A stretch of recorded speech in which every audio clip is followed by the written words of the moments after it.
বন্ধুরা, আজকে রেসিপি কি দেখুন। কে এনেছে মটন এনেছে। তো আমার ছেলে বলে বিরিয়ানি খাবে। আমাদের বাড়িতে যে কোনো মাংস আসলেই বলে বিরিয়ানি করো। তো আজকে আমার ছেলের জন্য বিরিয়ানি করব। আর বিরিয়ানিতে আমি এই সাইজের আলু দেবো, লাল লাল কাবলি আলু। আর আমি মিক্সি জারে করে নেব, আদা জিরে লঙ্কা সব পেস্ট করে নেব। মটনটা আগে আমি সুন্দর ভালো করে মেখে রেখে দেবো, ম্যারিনেট করে দই দিয়ে আদা জিরে লঙ্কা সব কিছু দিয়ে ম্যারিনেট করে রেখে দেবো। বিরিয়ানির আলুটা আমি ভেজে নিলাম, তুলে নেব। এই যে বন্ধুরা, আমি তেল দিয়ে দিলাম। আর এই যে মটনের এলাচ দারচিনি লবঙ্গ দিয়ে দিলাম গোটা। এই যে পেঁয়াজ কুচানো দিয়ে দেব। পেঁয়াজটা আমি লাল লাল করে ভেজে নেব, পরে মটনটা দিয়ে দেবো। বলেছিলাম না বন্ধুরা, আমি আজকের বিরিয়ানিটা একটু আলাদাভাবে করব। তো এই যে দেখুন, আমি মটনের আগে পেঁয়াজটা ভেজে নিয়ে ভালো করে যে মাংসটা ম্যারিনেট করেছি সেটার মধ্যে দিয়ে দিলাম। যে মটনটা ম্যারিনেট করে রেখেছিলাম দিয়ে দিলাম। বন্ধুরা দেখুন, পেঁয়াজটা ভেজে নিয়ে ভালো করে ম্যারিনেট করে দিয়ে দিলাম মাংসের সাথে।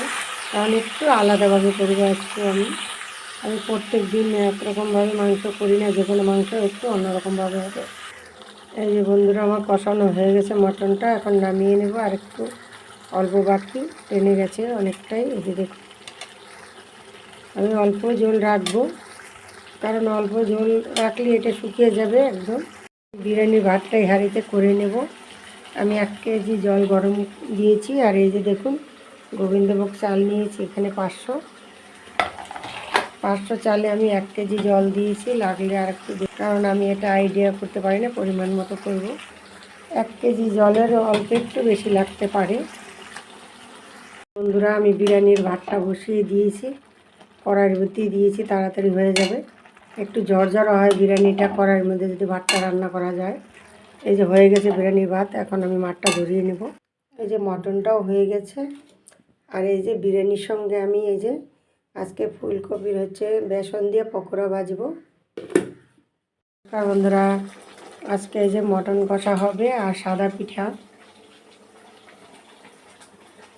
পিঠা দিয়ে যে মটন কষা দিয়ে খাবে আমার ছেলে। তো দেখুন, এই যে একসাথে আমি মটনটা বসিয়ে দিয়েছি, মাংসটা খুব সুন্দর করে একসাথে টমেটো সসটা দিয়ে একসাথে আজকে বসিয়ে দিলাম। পেঁয়াজ বাটা, আদা বাটা, জিরা বাটা, লঙ্কা বাটা সব কিছু দিয়ে।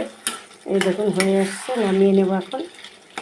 আর আমি সাদা পিঠাটা ভাজবো, ভেজে একসাথে খেতে দেবো ছেলেকে। বন্ধুরা, আমি বিরিয়ানির ভাতটা করে নিয়েছি, মাছ জড়িয়ে নিলাম। আর এই যে এখানে একটা কড়া বসিয়ে দিয়েছি, এই কড়াটার মধ্যেই আমি বিরিয়ানিটা করব। এই যে কড়াটার মধ্যে আগে আমি বিরিয়ানির ভাতটা আগে ছড়িয়ে দেবো। প্রথম লেয়ারটা আমি এইভাবে দিলাম, এখন আমি মটনটা দিয়ে দেব। আগে একটু বেরেস্তা ছড়িয়ে দিয়ে নিলাম, এখন এই মটনটা আমি দিয়ে দেব। মটনটা এখন আমি দিয়ে দেব। আগে ভাতটা দিয়েছি প্রথম লেয়ারটা, এইভাবে সবগুলো সাজিয়ে এই যে মটনটা ছড়িয়ে দিলাম। পরে আর একটা লেয়ার দেবো আমি সুন্দর করে উপর দিয়ে। এই যে দেখুন, আবার একটা প্রথম লেয়ারটা দেওয়ার পরে সেকেন্ড লেয়ারও দিয়ে দিয়েছি। সবগুলো এরকম মটন আমি সাজিয়ে দেবো আবারও। এই যে আমার লাস্টের লেয়ারটাও দেওয়া হয়ে গেছে, এখন বেরেস্তাটা দিয়ে দেব। দেখুন, আমি এইভাবে 10 মিনিট রেখে দেব দমে। আমি গ্যাসটা নিভিয়ে দিলাম, এখন একটু নামিয়ে নেব। এই যে দেখুন কত সুন্দর হয়েছে কালারটা। এখন আমি এই যে কেশর ভিজানো, একটু দুধের সাথে কেশর ভিজানো রেখেছিলাম, আমি একটু ফুড কালার দিয়ে এটা ছড়িয়ে দেব।